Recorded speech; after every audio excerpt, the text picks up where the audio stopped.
Hey, you got half of that.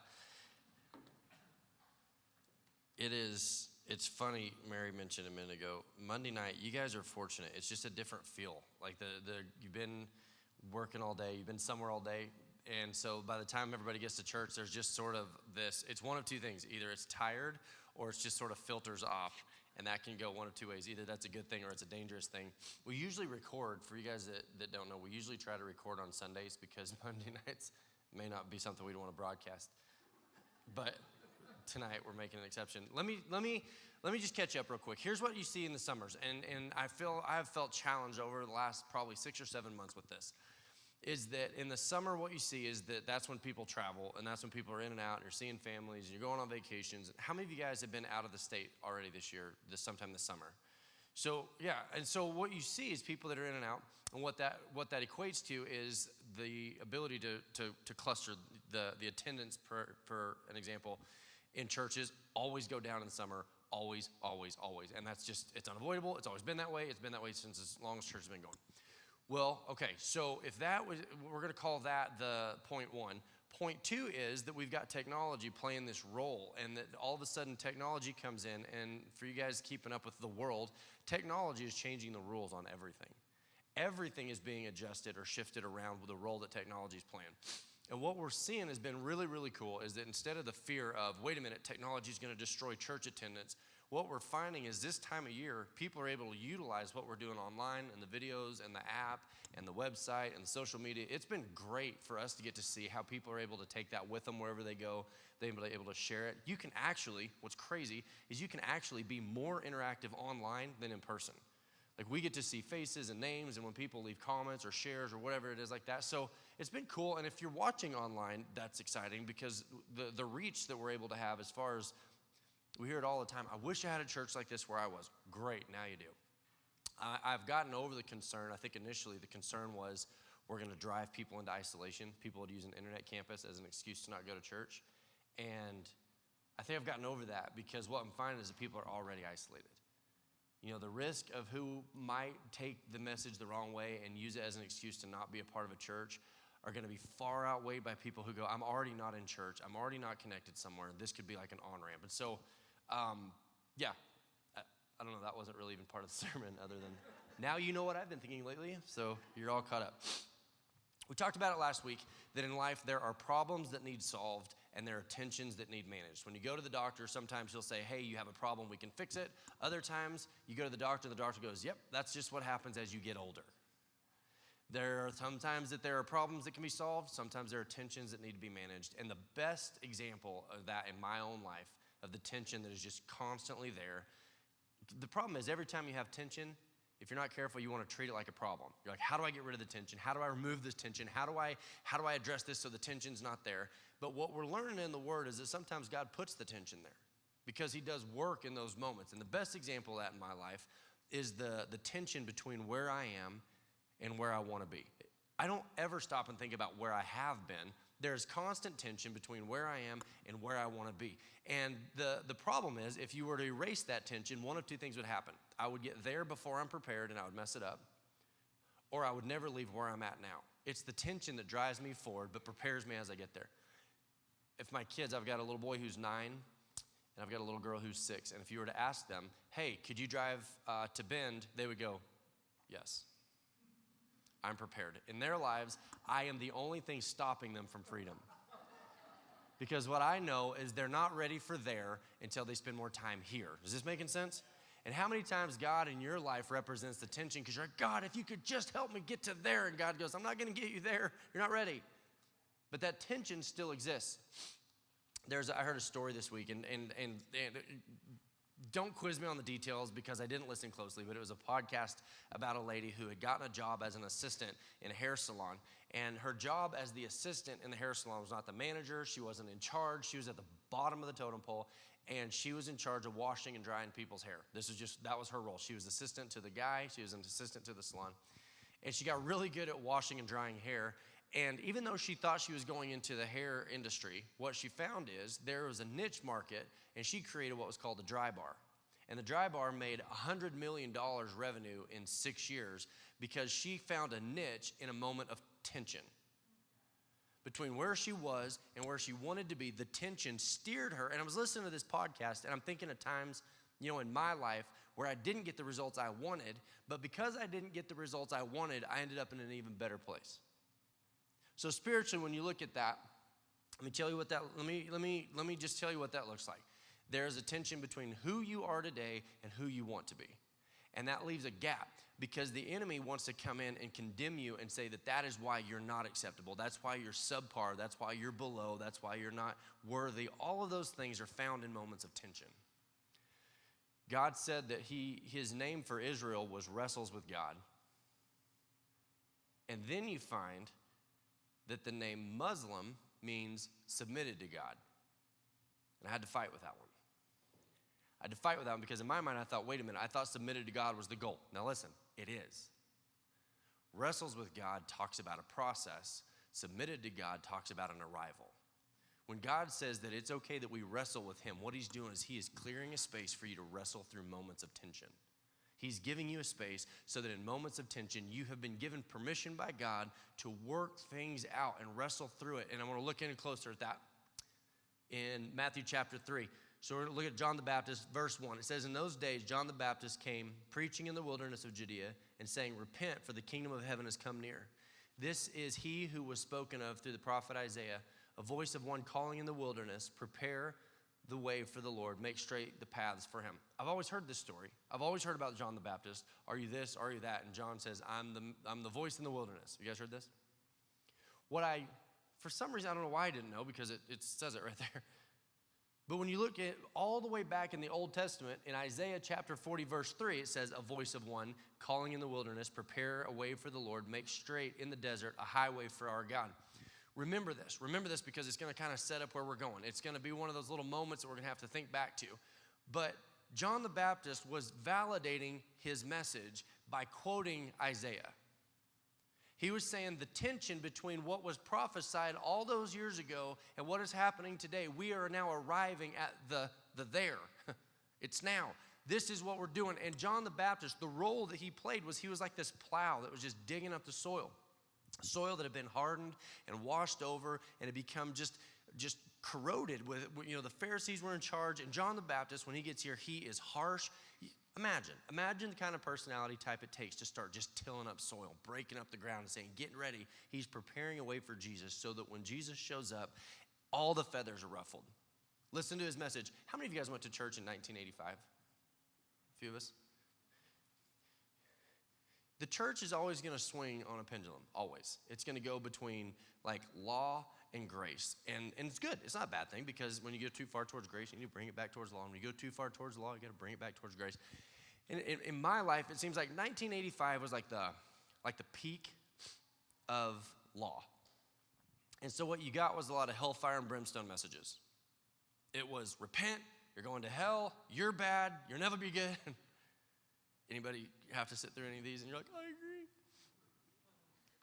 Listen to what John the Baptist is saying and see if this sounds familiar. He says, when he saw many of the Pharisees and Sadducees coming to where he was baptizing, he said to them, you brood of vipers, who warned you to flee from the coming wrath? Produce fruit in keeping with repentance, and do not think that you can say to yourselves, we have Abraham as our father. I tell you that out of these stones God can raise up children for Abraham. The axe is already at the root of the trees, and every tree that does not produce good fruit will be cut down and thrown into a fire. He's going off. I mean, there's this, you can see he's designed, his role in the Bible, he was designed to break up the ground and prepare a way for Jesus. And look at the way he's doing it. The way he's doing it speaks to his personality. He's operating in the area that he was designed to operate in, but he's doing it in a way that couldn't be misunderstood. Listen to this. I baptize you with water for repentance, but after me comes one who's more powerful than I, whose sandals I am not worthy to carry. He will baptize you with the Holy Spirit and fire. Verse 12. He's like, you want to know what Jesus is going to do? He's coming. You want to know what he's going to do? Let me tell you what he's going to do. His winnowing fork is in hand, and he will clear his threshing floor, gathering his wheat into the barn and burning up the chaff with unquenchable fire. Like he is pounding the podium, get ready. When he gets here, you're all going to regret it. I mean, he is going off on what had become the spiritual situation, the spiritual climate. John the Baptist, he's doing his job, but you can hear in his voice a little bit of who he was. By listening to what he was saying, you can draw a little bit of a conclusion about who he was. Any endeavor to follow Christ, any endeavor at a religious level is going to, think of it this way, like when you go bowling and they got the bumpers, remember when you were a little kid and they put bumpers on both sides so you couldn't go in the gutter?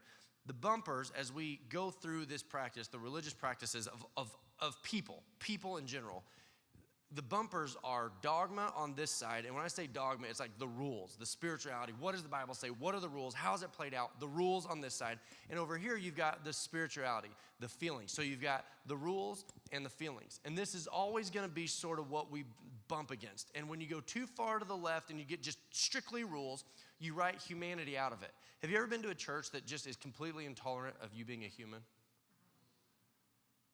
And failure to follow rules means that you are a failure.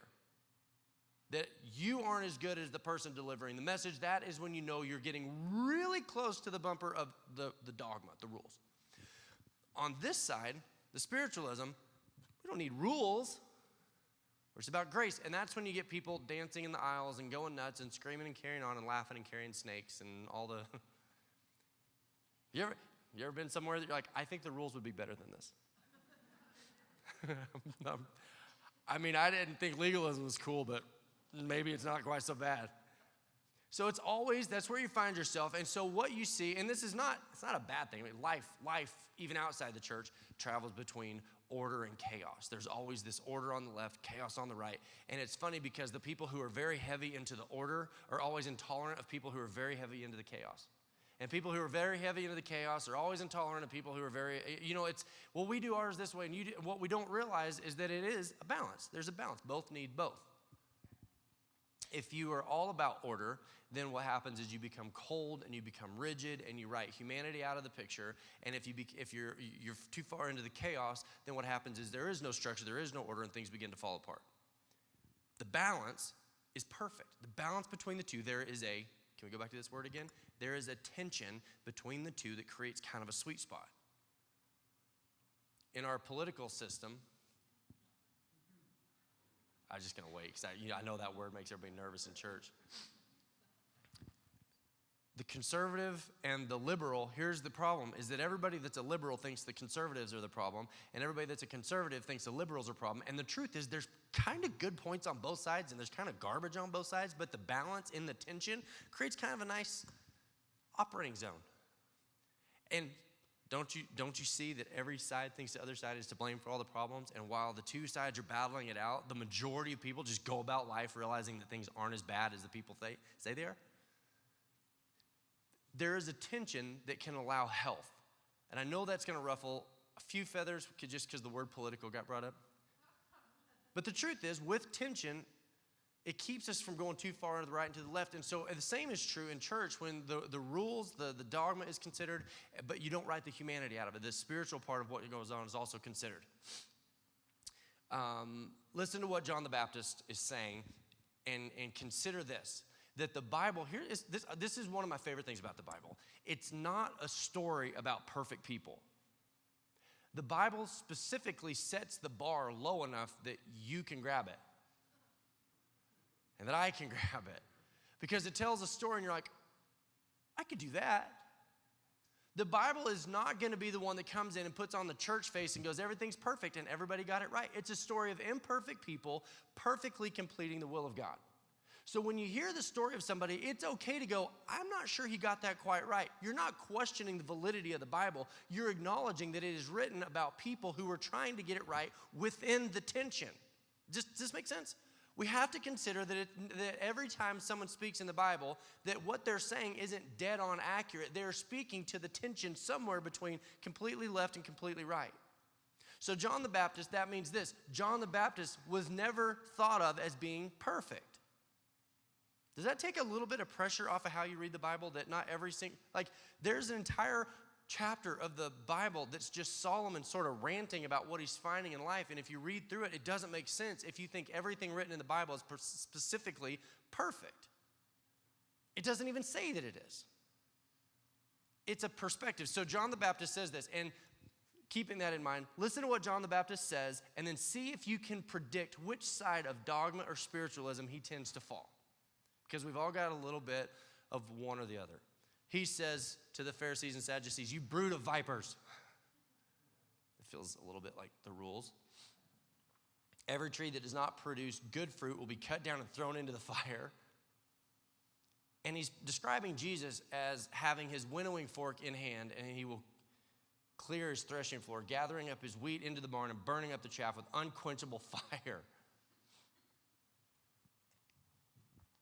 It's easy to see that John the Baptist was a little bit more dogmatic than spiritual. Is that a fair assumption? Like, if you understand how you perceive the Bible, it's okay to say that John the Baptist by nature was a little more rigid. He had to be. His designation in life was to till up the soil. You don't go till up soil with cotton balls. It fit who God had called him to be. It's okay to admit he was a little bit out in the margins towards rigid. Fast forward, here's what happens. He meets Jesus. Not only does he meet Jesus, he acknowledges Jesus as the Son of God. He says, there he is. This is what we've been waiting on. Jesus says, baptize me. And John the Baptist says what everybody who is legalistic would say, I'm not worthy. Because legalism is not what qualifies you. Legalism is what reminds you that you're not worthy. There's a danger in both sides. That's the reason that the ditch is on both sides of the road. He says, I'm not worthy. And Jesus, okay, John, I get it, but just, let's do it. And he baptizes Jesus, and when he comes up, you guys know this story. This is Sunday school stuff. The dove comes down and lands on Jesus' shoulder, and Jesus is standing there, and the dove is there, and a voice from heaven says, this is my son in whom I am well pleased. John has a very undeniable experience. John has like a life-changing, let's say this, a life-validating moment, a moment that validates everything he's been saying. I was here to prepare for Jesus. There he is. I got it right. I did it right. But that's not where the story ends. Have you guys ever been to the doctor? I've had surgeries. I had my hip worked on. I had my knee rebuilt. And there is a personality type with surgeons that I love. I love it. You don't go in and they don't discuss their feelings with you, ever. And that's not what you want. You don't want to walk in and be like, okay, I'm going to have surgery. You're going to cut me open. It's kind of an involved sort of surgery. And the doctor's like, just having a bad day. Traffic was bad. I don't care. I want to know that you're the guy who can do the thing. That's all I care about. The surgeons that I've had, they're the best surgeons. They're cut and dried. You walk in, you say hi, and they're like, oh, okay, hi. Here's what we're going to do. Like, I love it. I love it because they're there to do a job. But listen, physical health is not the only health. There's also what's called spiritual health, and emotional and mental health. It's all part of the picture. And what you don't want to do is go to a counselor and be sort of working through these moments of, I don't understand this and I don't understand that, and have a counselor go like, I don't know, just stop doing what you're doing. There's a place for both. There's a tension in life, and God perfectly places people. And the problem is we are so excited about our position and so insulting towards others. So just keep in mind, yes, we're going to decide. Yes, John was a little bit rigid, but that was part of his designation. He was a surgeon in a sense, okay? So fast forward, and here's what happens. Herod Antipas goes to see his brother Herod Philip. Herod Philip's wife Herodias is apparently hotter than his current wife, so he dumps his current wife. Herodias breaks up with her husband Philip, the half-brother. They get married. It was the Jerry Springer of the day.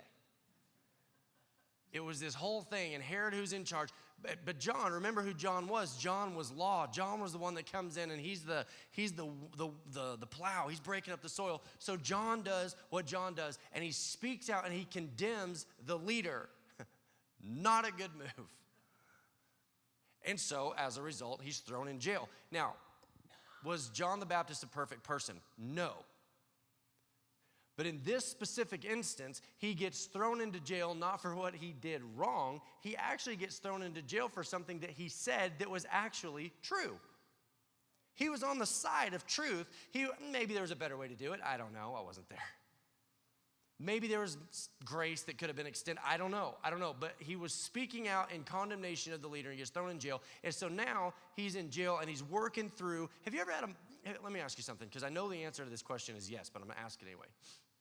Have you ever had a moment in your life where your understanding of God leads you to a situation and God does the opposite of what you knew he was going to do? God would never let this happen, and then it happens. God would never allow that, and it happens. Or God's going to do this, and then he doesn't. And it causes moments of hesitation that go, no, wait a minute, hold on. That's not what I understood about God. I thought God was this way, but the circumstances look this way, and the two don't balance. Has that ever happened to you? You ever been there where your dogma leads to a place of questioning and frustration, and you begin to wrestle with God? You begin to wrestle with tension. You have those moments where you go, this isn't what I understood, and you question what you thought before. What we're going to see in John is this. He had done the right thing. He's sitting in jail. And then that's not enough. He's hearing stories about Jesus. Because remember, he promised when Jesus gets here, he's coming with judgment. And then they're like, did you hear about Jesus last week? People are so mad. He's hanging out with the drunks and the tax collectors, and he's being merciful. Imagine, now think of this. I know we're hearing this story third person, but put yourself in this situation. You were leading the charge. You're breaking up the soil. You're on a mission. You meet Jesus. He is what you thought he was. Great. And then you find out he's not doing what you thought he would. John's having this moment where he's going, I know judgment is a part of this. I know that I know it's in here somewhere. And now I find out that Jesus has Peter as his disciple.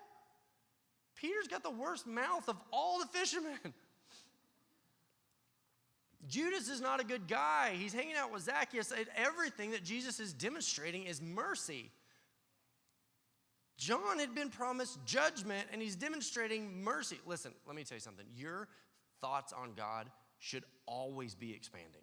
I don't care how long you've lived for God. I don't care how much of the Bible you've read. I don't care how many times you've read it. I don't care how long you've been in church. The nature of who God is he is always expanding your view of him, which means 100% of the time, you will have times in your life where you go, I don't understand this part of God's nature, and you're forced to do one of two things. Pretend that you submit and you're okay with it, or dig in and begin to wrestle through it. Why is this the way that it is? You know what bugs me? People outside the church have better questions about God than people inside the church.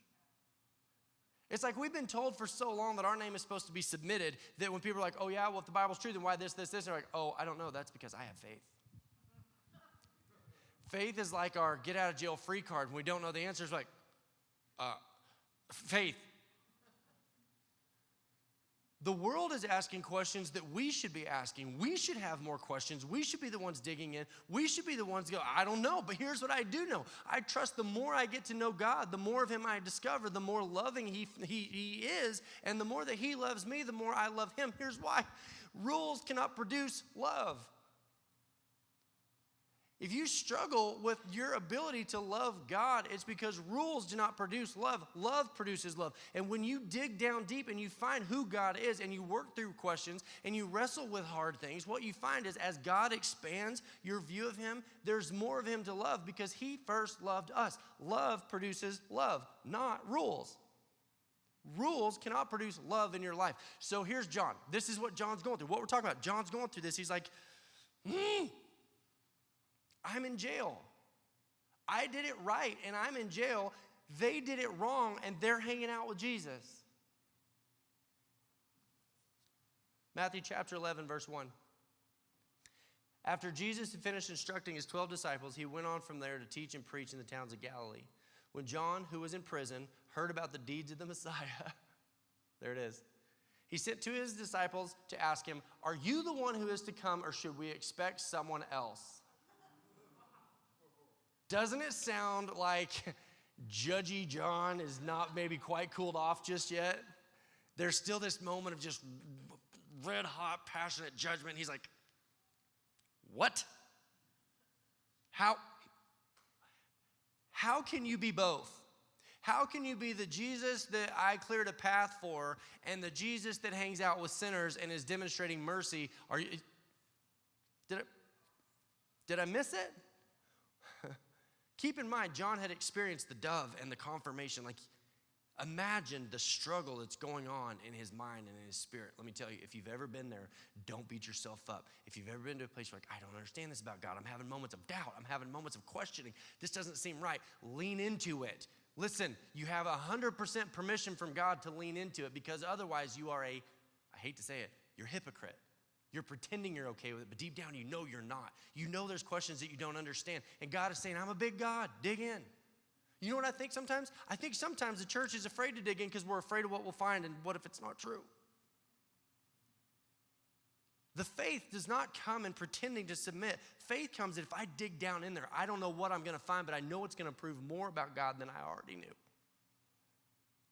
It would be my opinion it takes more faith to dig into questions than to pretend you're okay with it. He says, who are you? Are you the one that was supposed to come, or should we expect someone else? John knows. He knows judgment is a part of it. He knows. He's read the scriptures. He's read Isaiah. He knows Isaiah. He was quoting Isaiah. Remember, he was leading the path from Isaiah, and Isaiah said this, and he said this, and you know he's had time in jail to think about it, and he's going, there's judgment. There's judgment. And instead, this guy is just, you ever been there? How does a good God allow bad things? Those type of questions. Could God build a rock that he couldn't pick up? Think about that. You're like, what? John is having this moment that goes, I cannot, in my scope, I cannot understand this. I cannot make sense of what I'm seeing. Maybe he said this. Maybe he said this, and maybe you said this. I expected that God was going to be more like me. I really deep down expected that Jesus was going to be a Republican. Too soon? Verse 4. Jesus replied with this. Before I read this to you, you'll know what I'm talking about. Jesus has this way of doing things, and I wish I understood it, but God, he does this. You can be sitting in church, and the pastor can be speaking, or the speaker can be speaking, and it's about something you were thinking about just earlier, and you have that moment where you know that God and you are having this thing. You're like, I was just thinking that. This way that God communicates directly to you in a way that you can't miss, and maybe nobody around you gets it. Maybe everybody else is like, oh, that was a good sermon. You're like, I got to go. Because you didn't miss it, because you couldn't have missed it, because it was clear, because God has that way of just getting through to you specifically in a way that you would understand. That's this. I've read this before and I didn't understand it. What I didn't understand is that Jesus is speaking directly to John in a way that John couldn't misinterpret. John could not miss what Jesus was saying. Jesus said, go back and report to John what you see and hear. The blind receive sight, the lame walk, those who have leprosy are cleansed, the deaf hear, the dead are raised, the good news is proclaimed to the poor. Blessed is anyone who does not stumble on account of me. Jesus knows his audience, and he's saying something that maybe the messengers are like, okay, we'll tell him what you said. It's 100% probable they're walking back like, I don't get it. But Jesus wasn't speaking to everybody. Jesus knows us. Listen, Jesus wasn't mad. Jesus wasn't, this is the thing that is breaking through in my spirit right now that just has been life-changing, is that Jesus didn't feel insulted by John's doubt. It doesn't say that Jesus responded in anger of like, you saw the dove, dummy. It's a moment of compassion. I can prove it. Jesus feels a moment of compassion because he knows that John is never going to leave the jail cell. He has this moment that says, John, you did everything I asked you to do. You did it, and you did a great job, and you're not even the compassion of like, I wish you could see what I could see. And John has to hear it this way. Remember, John was quoting Isaiah when he first shows up. Listen to Isaiah 35, verse 5. It says, then the eyes of the blind will be open, the ears of the deaf will be unstopped. Jesus is quoting Isaiah back to John. John was saying, remember what he said in Isaiah, it's here. And Jesus is saying, remember what Isaiah said, it's here. It wasn't all judgment. It wasn't all fire and brimstone. Who I wasn't all about coming in and wiping people off the face of the planet. Even Isaiah said there would be mercy. There was going to be compassion. Isaiah 61 says, the Spirit of the sovereign Lord is upon me, because the Lord has anointed me to claim the good news to the poor. He has sent me to bind up the brokenhearted and to proclaim freedom to the captives. But Jesus doesn't say that part. Jesus doesn't mention proclaim freedom to the captives. Jesus knows that John is going to die in the jail. But what Jesus is doing is he is reconfirming again to John. He's coming back in a moment where John's just kind of all over the place. And he goes, John, you weren't wrong. You weren't wrong. Judgment is a big part of this, and it's going to be harsh, and it's going to be deserved, and it's going to be brutal, and it's going to be awful, but it's not going to be the way you thought it was going to be. I'm taking the judgment. I'm not bringing the judgment. I'm taking it on myself. John, you didn't miss it. You just didn't fully understand it. John says, I'm wrestling. I don't understand it. I don't get it. I'm frustrated. And Jesus goes, let me just show you. There's more. It's not that you were wrong. There's more. Yes, the judgment piece is accurate, but that's what I'm going to do. And in the meantime, that means even the Pharisees and the Sadducees are going to have moments of hope. It wasn't that, this is different. This is different. And I'm not blaming how I was raised, because I don't think it was ever specifically said to me this way. Maybe it was just something I took away. Maybe it was just a climate. Maybe it was a cultural thing. But I grew up believing that if I wasn't submitted to God, I was doing it wrong. I thought that was our only option. I literally thought that when I went to church, everybody else was submitted to God except me. So what did I do?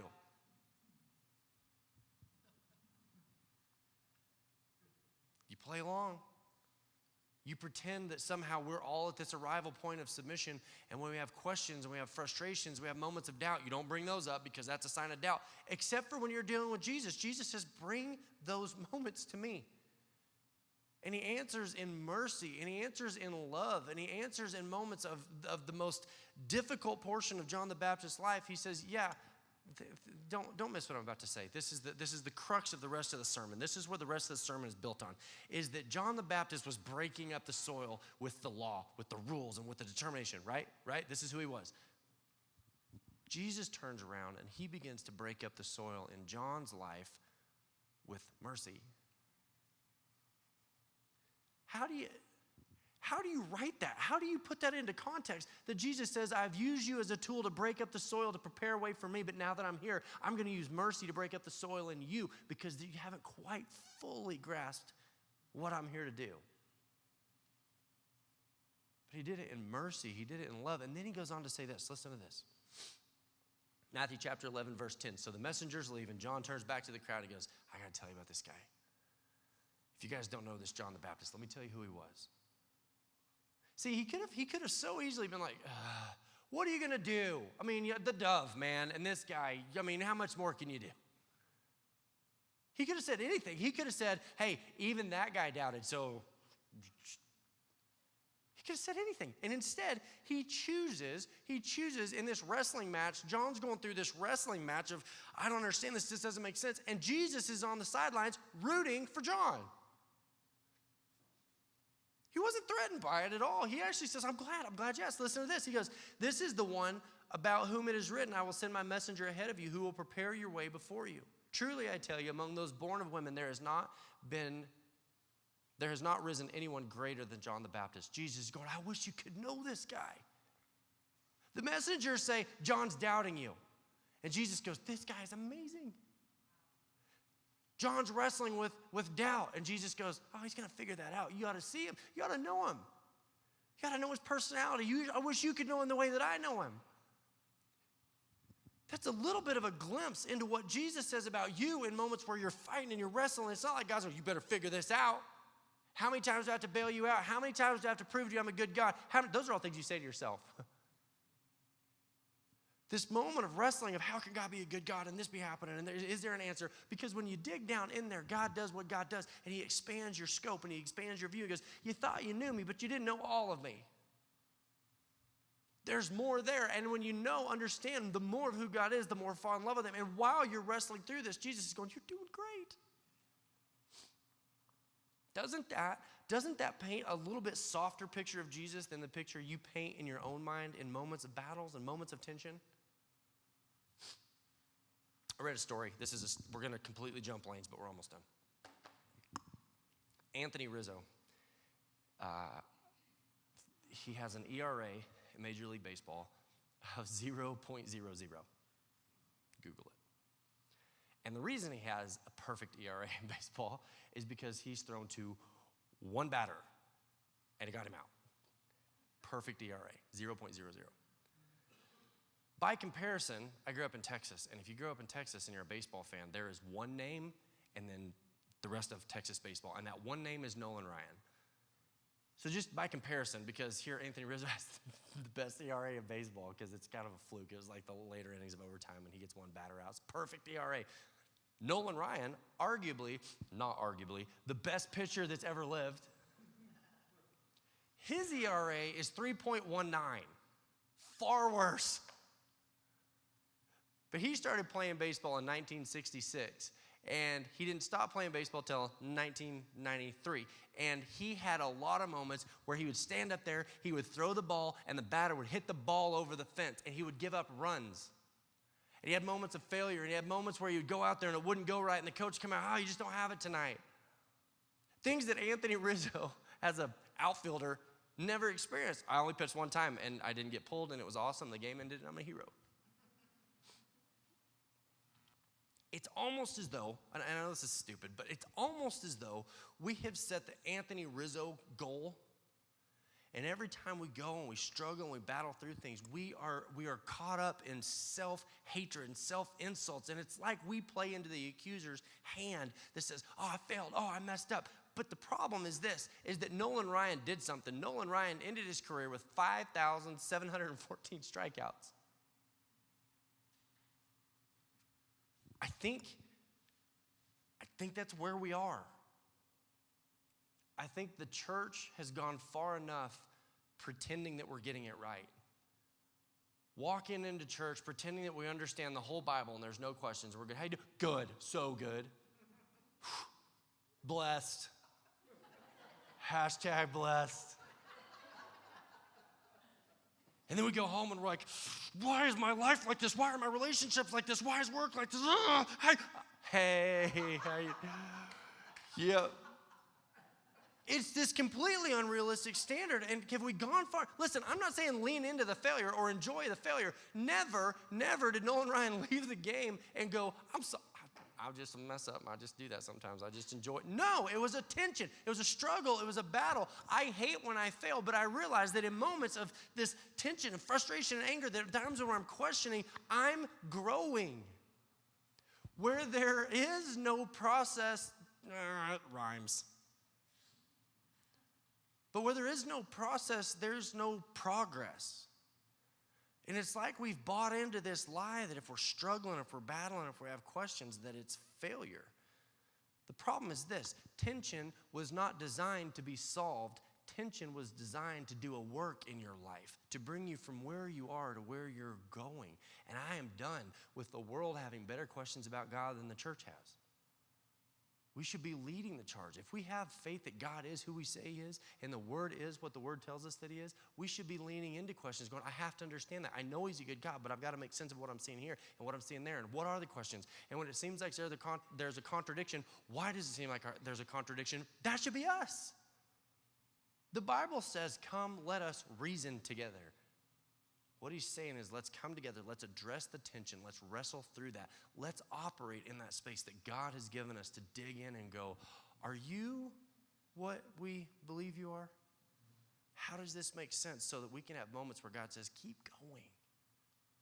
Keep growing, keep asking, keep learning, because when you do, the God concept expands and we become more in love with God than we were back in the days when we just pretended that everything was good.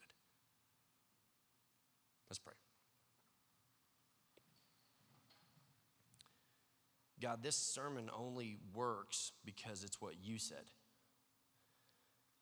It's a theory that could fall into 1,000 pieces if it's just me theorizing that you're okay with it. But God, you named your people, Israel. You named us people who wrestle with God. We've all been brought into this concept that it's okay to fight through questions and understand the moments of doubt always produce a larger amount of faith when we battle through and we get to the answers and we find out what you've got for us in those moments. God, I think the church is moving away from pretending that we've got it all figured out and that we know all the answers and that we're completely fine. God, I think it's okay to lean into those moments where we're trying to balance what we know of you to be true and what we're seeing. God, that those are the moments where we grow and when we expand. God, help us to find a way to begin to digest your word. Give us an appetite for your word. Help us to lean into those questions. Help us to lean into the things that we don't understand. God, that we all become people who live in the word and we understand it better, that we can, our stories, God, that our stories can be relatable to people who are observing. You can look up real quick. We're almost done. Nobody is going to be inspired by perfection. Here's why. We know deep down that we're not perfect. And we see somebody who appears to be perfect. It doesn't make us feel better. It doesn't make us want to aspire to more. It makes us feel inadequate. If we can get this right, if we can understand this concept, if we can begin to work through this, our struggle is the thing that people connect to. It will be our struggle. It'll be those times where we go, I don't know the answer to that. I don't know how this happens. I don't know how that happens. Because people are going to observe and go, well, wait a minute. When you have an answer, tell me. Tell me, because I've got questions. I don't want to operate in the insecurity that somebody's going to have a question we don't know the answer to. I hope they have a million questions. I hope you run into 1,000 people this week that have questions you don't know the answers to. And that it creates this appetite that says, I've got to know more. I've got to understand more. I've got to lean in more. It'll always be your struggles that bring people in. It won't be the times that you pretend that you're perfect. Let's pray. Lord, bring people in with questions. Bring questions into us. Help us to have questions. Help us to want to know more. Help us to have a desire to dig deeper into your word. Have a better context of what it says when we read it. A better understanding of who you are, because God, your goodness is what draws us in. I pray in Jesus' name, amen.